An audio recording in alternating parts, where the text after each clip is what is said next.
దయచేసి తెలంగాణ సమాజంలో ఎవరైతే జనాభా ఈ కులగణ సర్వేల నమోదు చేసుకొని సమాచారం ఇవ్వలేదో ఇది స్వచ్ఛందంగా ఇచ్చే సమాచారం, ఇందులో తప్పకుండా ఎవరైతే మిస్ అయినరో వాళ్ళందరినీ వెంటనే సమాచారం ఇవ్వమని తెలంగాణ ప్రభుత్వం పక్షాన ప్రతి ఒక్కరికి విజ్ఞప్తి చేస్తూ ఉన్నాం.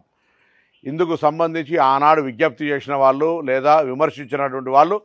ఇప్పుడు మిస్ అయినటువంటి వాళ్ళందరినీ మోటివేట్ చేపించి ఇందులో జనాభా లెక్కల్లో ఈ యొక్క సర్వేలో భాగస్వాములు అయ్యే విధంగా చూడాలని ఆ సంఘాల మేధావులందరికీ విజ్ఞప్తి చేస్తూ ఉన్నా. అదేవిధంగా బాధ్యత గల ప్రతిపక్ష నాయకుడిగా ఈరోజు పార్టీ విస్తృత స్థాయి సమావేశం జరిపే సందర్భంలో కూడా ఇది ఒక ఎజెండా తీసుకొని ఎవరైతే తెలంగాణలో కుల సర్వేలో పాల్గొనలేదో మీరు కానీ కేటీఆర్ గారు కానీ హరీష్ రావు గారు కానీ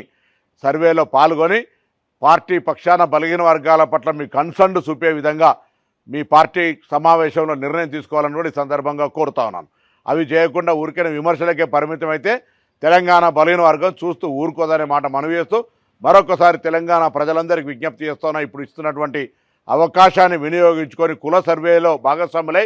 తెలంగాణ జనాభా లెక్కల్లో ఉండే విధంగా చూసుకోవాలని విజ్ఞప్తి చేస్తున్నాను.